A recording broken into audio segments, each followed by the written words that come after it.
እህታችን ማርታ ትባላለች። እግዚአብሔር በዚህ ቤት ድንቅ ነገር አደረገላት። አይሆንም የተባለ ነገር በእናንተ ህይወት ላይ ይሆናል። አጠገባችሁ ያለውን ሰው እመን ብቻ በሉት።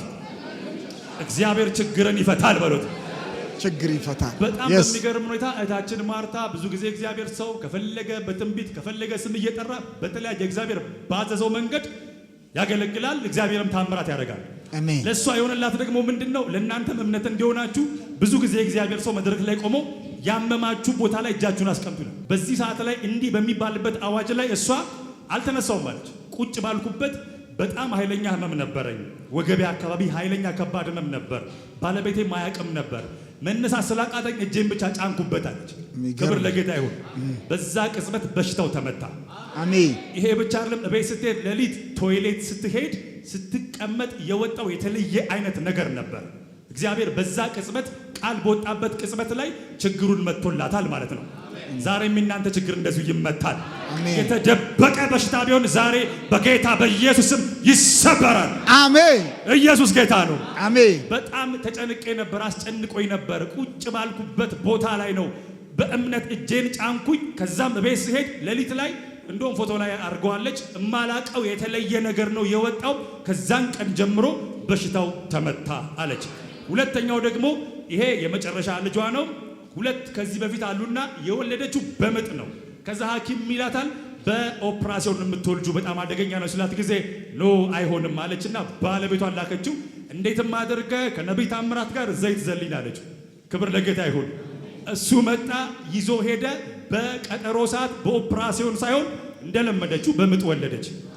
ይችላል ይሁን። ይችላል። yes ስሜ ማርታ ይባላለሁ። የሆነልኝ ነገር በጣም ያመመኝ ነበርና የዛን ቀን ከመንበርም መነሳት አቅቶኝ ነበር። ማለት ሌሎቹ እየተነሱ ነበር የሚያማቹበት ቦታ ላይ የሚይዙት፣ እኔ ቁጭ ባልኩበት ነበር ወገቤን ያዝኩት። ሲናገር ቀላል ይመስላል። አንዳንዴ ሆዴ ይነፋል፣ አንዳንዴ ደግሞ ሲቀመጥ ራሱ ሰከራዬን ከነ ምግብ ነበር የምወጣው። ምን እንዳለ ብቻ አላውቅም። አንዳንዴ ደግሞ ኖርማል ነኝ። ግን እዛን ቀን መጥቼ ሌሎቹ ተነስተው ሲይዙ እኔ ቁጭ ባልኩበት ያኛው ቁጭ ካልኩም ብዬ ያዝኩኝ። የዛን ቀን ነው ሌሊት 6 ሰዓት ላይ እሱም አያውቅም። ተነሳውኝና ወደ ሽንት ቤትም አልሄድኩም። እንዲሁም ምን እንደሚወጣ ያለው ብዬ ፖፖ ላይ ነው የተቀመጥኩት። ቁጭ ባልኩበት ይወጣል። ሰከራ አይደለም እዚህ ላይ አለ። እንደ ረጅም ነው፣ እባብ ነው የሚመስለው። እጎትቷለሁ፣ ይወጣል፣ ይጎትቷለሁ፣ አያልቅም። እንዴ ምንድን ነው አልኩት። ደንግጬም አላነሳሁትም። አውቄ ነው ዝም ብዬ ራሴ ምን እንደሆነ መጨረሻው ነው ያላልኩኝ። ጎትቼ አወጣሁኝ። አውጥቼ ምንጣፍ ላይ እንደዚህ ዘረጋሁኝ። ከዛ ተነስቼ ስልኩን አምጥቼ ቀረጽኩኝ ስልኩ ላይ እና በጣም እንደዚህ ሳወራ ቀላል ሊመስል ይችላል። ከሰው ሆድ ላይ ዝም ብሎ ሆድ ኖርማል ሆድ ህመም ነው የሚመስለው፣ ግን ወይ ትል አይደለም ወይ ሌላ ነገር አይደለም። በጣም ያስፈራ ነበረ። ላሳያችሁ ብዬ ነበረ። ከዛ እግዚአብሔርን አመስግኑልኝ። እኔ እሱ ነው የሆነልኝ። ክብር ለእግዚአብሔር ይሁን። ጭንቀቷን የምታውቀው እሷ ነች። በደንብ እግዚአብሔርን አክብሩላት።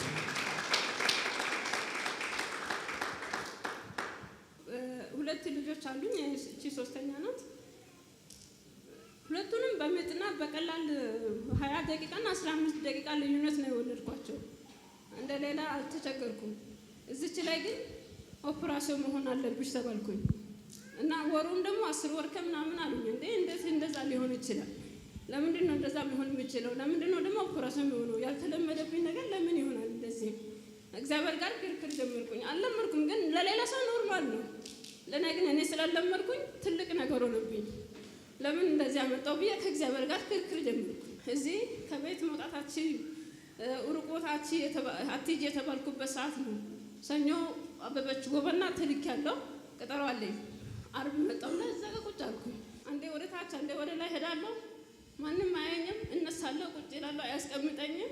ከዛ እስከ መጨረሻው ጠብቃለሁ አልኩኝ።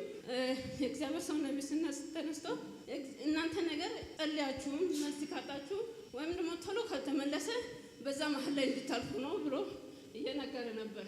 በቃ እቺ ቃል ለኔ ነው ማለት እኔ ማየት አለብኝ፣ አይተሽ ማለፍ አለብሽ ብሎ ነው ብዬ መጨረሻ ላይ ቤት ሄድኩኝ። ለኔ ነው አልኩኝና ሄድኩኝ ወደ ቤት እጄ ይሁን ደግሞ ሄዳለኝ ሄድ ብዬ ባለቤቴን ላኩ። ሄድና እንደምንም አድርገህ እዛ ይዘና አይሰጡም አለ። ይሰጣሉ፣ ለምን አይሰጡም? ሄደ ፊት ለፊቱ ቆመ። ጠይቀው ንገረውና ይዘና አልኩት። ሄዶ እሁድ ቀን መጥቶ ዘይት ይዞናና ምን አለ በሰላም ትወልዳለች ምንም አትሆንም ብሎሻል አለኝ። እሺ ብዬ ለእግዚአብሔር ክብር ይሁን።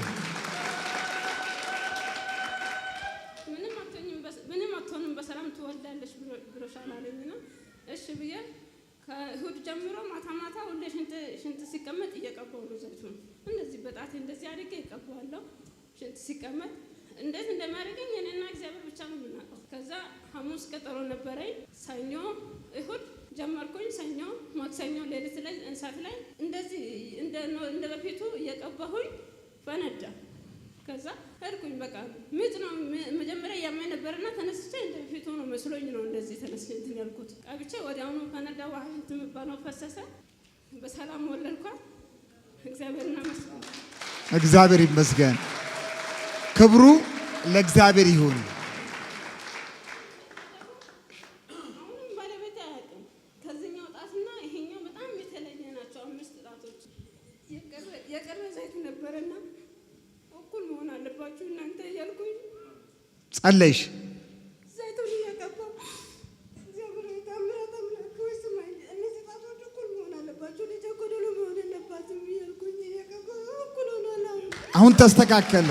አያችሁ፣ በእምነት ክብሩ ለእግዚአብሔር ይሁን።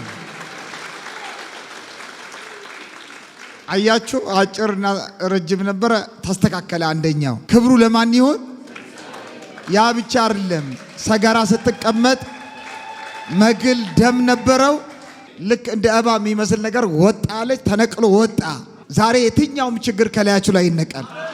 እግዚአብሔር ሆይ እጅ ይቀመጥባት። ልጆቿን አንተ ባርክ አባዬ። የሚቋቋማት ሁሉ የተመታ ይሁን። እስቲ ክብሩ ለእግዚአብሔር ይሁን። ማርታ እግዚአብሔር ይባርክሽ።